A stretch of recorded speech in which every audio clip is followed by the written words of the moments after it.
በፓኪስታኗ መዲና ኢስላማባድ የሚገኘው ዲፕሎማሲያዊ ቀጠና በአሁኑ ሰዓት የዓለምን የፖለቲካ ትኩረት ማዕከል ሆኗል። ከተማዋ እጅግ በጠበቀ የጸጥታ ጥበቃ ስር ትገኛለች። በሺዎች የሚቆጠሩ የፓኪስታን ደህንነት ሰራተኞችም የልዑካኑ ደህንነት ለመጠበቅ በየመንገዱ ተሰማርተዋል። ይህ ጥበቃ ዝም ብሎ የተደረገ ሳይሆን በሰው ልጅ ታሪክ ውስጥ እጅግ አስቸጋሪና ወሳኝ ተብሎ የሚታሰበውን የአሜሪካና የኢራን የሰላም ድርድር ለማስተናገድ የተደረገ ዝግጅት ነው። የድርድሩ ሂደት በሁለቱም ወገኖች በኩል በጥርጣሬና በከፍተኛ ዲፕሎማሲያዊ ሽኩቻ የታጀበ ነው። አሜሪካው ምክትል ፕሬዚደንት ጄዲ ቫንስን ወደ ስራው ለመላክ መወሰኗ ፕሬዚደንት ዶናልድ ትራምፕ ለድርድሩ የሰጡት ትልቅ ትኩረት ያሳያል። ከቫንስ ጋር አብረው የሚጓዙት የመካከለኛው ምስራቅ ልዩ መልእክተኛ ስቲቭ ዊትኮፍ እና ከፍተኛ አማካሪ ያሬድ ኩሽነር መሆናቸው አሜሪካ ጉዳዩን ከወታደራዊ ግጭት ባለፈ ወደ ኢኮኖሚያዊና ፖለቲካዊ ስምምነት ለመቀየር ያላትን ፍላጎት ይጠቁማል። ይሁን እንጂ የአሜሪካ አካሄድ በአንድ እጅ ሰላምን በሌላ እጅ ደግሞ ዱላን የያዘ ይመስላል። ፕሬዚደንት ትራምፕ የተኩስ አቁም ለሚያበቃበት ሰዓት የሚያስታውስ ስምምነት ካልደረሰ የኢራን መሰረተ ልማቶች ሙሉ በሙሉ እንደሚያወድሙ መዛታቸው ድርድሩን በጠመንጃ አፈሙዝ ስር ያለ ንግግር አስመስሎታል። በኢራን በኩል ያለው አቋም ደግሞ እጅግ የጠናከረና የተሰላ ነው። የኢራን ልዑክ መሪ መሐመድ ባጋር ቃሊባፍ ድርድሩን ለመቀላቀል ግልጽ ቅድመ ሁኔታዎችን አስቀምጠዋል። ቃሊባፍ እንደሚሉት ኢራን በአሜሪካ ከበባና የማስፈራሪያ ፖሊሲ ስሩና አትደራደርም። በተለይም የአሜሪካ የባህር ኃይል በሆርሙዝ ባህረ ሰርጥ ላይ በጣለው እገዳና የኢራን የጭነት መርከብ በቁጥጥር ስር መዋል ድርድሩን ወደ እጅ የመስጠት ጠረጴዛ ለመቀየር የተደረገ ሙከራ እንደሆነ በኢራን በኩል ይታመናል። ይሁን እንጂ ኢራን ለዲፕሎማሲያዊ በሯን ዝግ አላደረገችም። የፓኪስታን ምንጮች እንደገለጹት ኢራን በድርድሩ ላይ ለመሳተፍ አዎንታዊ ምልክት አሳይታለች። ነገር ግን ይህ ተሳትፎ በአሜሪካ በኩል ከሚታየው ተግባራዊ እርምጃ ጋር የተቆራኘ ነው። የድርድሩን ዋና አጀንዳ እጅግ ውስብስብ ናቸው። የመጀመሪያውና ዋነኛው ጉዳይ የሆርሙዝ ባህር ሰርጥ እጣ ፈንታም ነው። አሜሪካ የባህር ሰርጡ ያለምንም ቅድመ ሁኔታ ለዓለም አቀፍ ንግድ ክፍት እንዲሆንና ኢራን በሰርጡ ላይ ያላትን የምታደርገውን ወታደራዊ ቁጥጥር እንድታቆም ትፈልጋለች። በሌላ በኩል ኢራን የአሜሪካ ባህር ኃይል አካባቢ እንዲወጣና የተጣለባት ኢኮኖሚ እገዳ እንዲነሳላት ጠይቃለች። ሁለተኛው አጀንዳ ደግሞ የጦርነት ካሳ ጉዳይ ነው። ኢራን በአየር ጥቃቶች የደረሰባት መጠነ ሰፊ መሰረተ ልማት ውድመትና ለጠፋው የሰው ሕይወት አሜሪካ ካሳ እንድትከፍል ትፈልጋለች። ይህ ደግሞ በአሜሪካ በኩል በቀላሉ ተቀባይነት የሚያገኝ ጥያቄ አይደለም። በዚህ መሃል አደራዳሪዋ ፓኪስታን በሁለቱ ሀገራት መካከል ያለውን ውጥረት ለማርገብ ከፍተኛ ጥረት ያደረገችም ነው። የፓኪስታን ባለስልጣናት ሁለቱ ወገኖች ከተኩስ አቁም የሚያብቂያው ሰዓት በኋላም ቢሆን በንግግር እንዲቀጥሉ እየገፋፉ ነው። በድርድሩ አዳራሽ ውስጥ ያለው ድባብ እጅግ ቀዝቃዛና ጥብቅ እንደሆነም ተገልጿል። ተደራዳሪዎች ፊት ለፊት ተፋጠው የሚነጋገሩበት ወቅት በውጭው ዓለም ላይ ያለው የነዳጅ ገበያና የዓለም አቀፉ የአክሲዮን ገበያ እያንዳንዱን መረጃ በንቃት የተከታተሉ ነው። የድርድሩ ውጤት በሶስቱ መንገዶች ሊጠናቀቅ ይችላል ተብሎ ይገመታል። አንደኛው ሁለቱም ወገኖች ዝቅተኛ ስምምነት የደርሰው የተኩስ አቁም ማራዘም፣ ሁለተኛው ድርድሩ ተቋርጦ አሜሪካ የዛተችውን የመጠነ ሰፊ ጥቃት መጀመር፣ ሶስተኛው ደግሞ ኢራን በአሜሪካ ጫና ስር ወድቃ አብዛኞቹን ጥያቄዎች መቀበል ናቸው።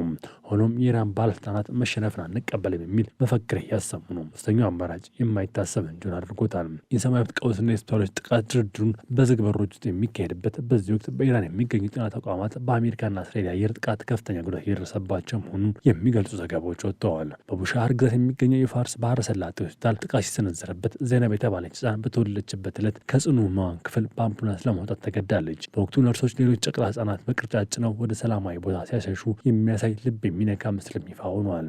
የኢራን ቀይ ጨረቃ ማህበር ባወጣው ቪዲዮ ማስረጃ በቴህራን የሚገኘው ካታም አነቢያ ሆስፒታል በፈንጂ ሲናወጥ ነርስ ናዳ ሳላሚ 3 ህጻናትን አቅፋ ህይወታቸውን ለማዳን ስትሮጥ ይታያል። በተጨማሪም የጋንዲ ሆስፒታል የውጭ ክፍል በቅርብ ርቀት በደረሰ የቦምብ ጥቃት ከፍተኛ ጉዳት ደርሶ አስተናግደዋል። የሀገሩ ጤና ጥበቃ ሚኒስቴር እንደገለጸው ጥቃቱ በጤና ስርዓቱ ላይ ከፍተኛ ቀውስን ፈጥረዋል። እስካሁን ባለው ሂደት 8 ሆስፒታሎች ሙሉ በሙሉ የተለቀቁ ሲሆን 46 የህክምና ተቋማትና 216 የጤና ማዕከላት ላይ ጉዳትም ደርሷል። የህክምና ባለሙያዎች በከባድ የጥይት ናዳና የመሰረተ ልማት ውድመት ውስጥ ሆኖም በቂ የህክምና ግብዓትና የመድኃኒት አቅርቦት በሌለበት ሁኔታ የቆሰሉትን ለመርዳት ሌት ተቀን እየታገሉ ይገኛሉ። ሆኖም ኤሌክትሪክና የንጹህ ውሃ መቋረጥ የቀዶ ጥገና ስራዎችና የድንገተኛ ጊዜ እርዳታዎችን እጅግ አዳጋች አድርጎባቸዋል። የዓለም ጤና ድርጅትና ሌሎች ሰብአዊ መብት ተሟጋቾች የህክምና ተቋማት የጦርነት ኢላማ መሆናቸው በአስቸኳይ እንዲቆምና የሰብአዊ እርዳታ ኮሪዶሮች እንዲከፈቱ ጥሪ ያቀረቡም ነው። የኢስላማባድ ድርድር ሰዓታቸው በቀሩት የተኩስ አቁም ስምምነት ላይ የሙጥኝም ብለዋል። ዓለም በጭንቀት ተጠበቀች ነው። ከኢስላማባድ የሚወጣው ጭስ ነጭ ሰላም ይሆናል ወይስ ጥቁር ለጦርነት የሚለው ጥያቄ ምላሽ ለማግኘት ጥቂት ደቂቃዎች ብቻ ቀርተውታል። የኢራን ልዑክ መሪ መሐመድ ባጋር ቃሊባፍ በሀገራችንና ተቋማት ላይ የደረሰውን ጥቃት የሚያሳዩ ፎቶግራፎችና ቪዲዮዎችን በጠረጴዛው ላይ አስቀምጠዋል። በኢንኩቤተር ውስጥ ሆነው እየተደበደቡ እኛ ይህ ስለ ሰላም መነጋገራችን ትርጉም አለው በሚል በቁጣ ጠይቀዋል። ይህ ሁኔታ አሜሪካን ተደራዳሪዎች ለተወሰነ ጊዜ ዝምታ ውስጥ የከተተ ቢሆንም ቢሆንም ጄዲ ቫንስ በበኩላቸው ጥቃቱ ሊቆም የሚችለው ኢራን ወታደራዊ እንቅስቃሴዋን ስታቆም ብቻ ነው የሚል ጥብቅ ምላሽ ሰጥተዋል። ይሁን እንጂ ድርድሩ እንዳይቋረጥ ትልቅ ሚና እየተጫወቱ ያሉት ያሬድ ኩሽነርና የፓኪስታን ባለስልጣናት ናቸው። ኩሽነር በኢኮኖሚያዊ ጥቅሞች ላይ ተኮረ የመሀል መንገድ ሀሳብ አቅርበዋል። ይህ የአሜሪካ ባህር ኃይል ቱሳካ የተባለችው መርከብ ላይ የሚያደርገው ፍተሻ በአስቸኳይ አጠናቆ መርከቧ ወደ ገለልተኛ ወደብ ምናልባትም ኦማን ወይም ፓኪስታን እንድትጓዝና በውስጡ ያሉ ሲቪል ሰራተኞች እንዲለቀቁ የሚል ነው። በምላሹም ኢራን በሆርሙዝ ባህር ሰርጥ ላይ ጣለችን ወታደራዊ ዝግጁነት ደረጃ ዝቅ እንድታደርግ ጠይቃል። በኢስላማባድ ድርድር ላይ ትልቅ ጫና እየመጣ ያለው ከቴሄራን ነው። የኢራን የላቀ መሪ ቢሮና አብዮታዊ ዘበኛው አዛዥ ለቃሊባፊ ቃል አቀባይ ቃሊባፊ በላኩት መልእክት ብሔራዊ ክብርን አሳልፎ የሚሰጥ ስምምነት በፍጹም ተቀባይነት የለውም ብለዋል። በኢራን ጎዳናዎች ላይ ህዝቡ በአሜሪካን ጥቃት በመቃወም ሰልፍ እየወጣ ሲሆን ይህ ደግሞ ድርድሩ ጠረጴዛው ላይ ያሉትን የኢራን ተወካዮች ክንድ እንዲያጠናክርም አድርጎታል። በሌላ በኩል ፕሬዚዳንት ዶናልድ ትራምፕ በጄዲ ቫንስ ጋር ባደረጉት የቅርብ ጊዜ ስልክ ልውውጥ ጊዜው እያለቀ ነው ወይ ታሪካዊ ስምምነት ይዘና ካልሆነ ግን ተኩስ አቁም ሲያበቃ የሚከተሉ ኃላፊነት ኢራን ትወስዳለች የሚል ግልጽ ማስጠንቀቂያ አሳልፈዋል። ይህ የአሁኑ ካልሆነ መቼም የሚል አሜሪካ አቋም ድርድሩን እጅግ አደገኛ እንዲሆን አድርጎታል። የተኩስ አቁሙ ሊያበቃ ደቂቃዎች ብቻ ሲቀሩት የፓኪስታን አየር ኃይል ተዋጊ ጀቶች በኢስላማባድ ሰማይ ላይ እየበረሩ ነው። ይህ የከተማ ያለችበት ጥንቃቄ ደረጃ ያሳያል። በድርድር አዳራሽ ውስጥ ያሉ ተደራዳሪዎች አሁንም በዝግጅት ላይ ያሉ ሰነዶችን እየተለዋወጡ ነው። የቅርብ ዘገባዎችን የሚያመላክቱት ሁለቱ ወገኖች ቢያንስ ለሚቀጥሉት 24 ሰዓታት የሚቆይ ጊዜ ተኩስ አቁም ማራዘሚያ ለመፈራረም ከስምምነት ሊደርሱ ይችላሉ።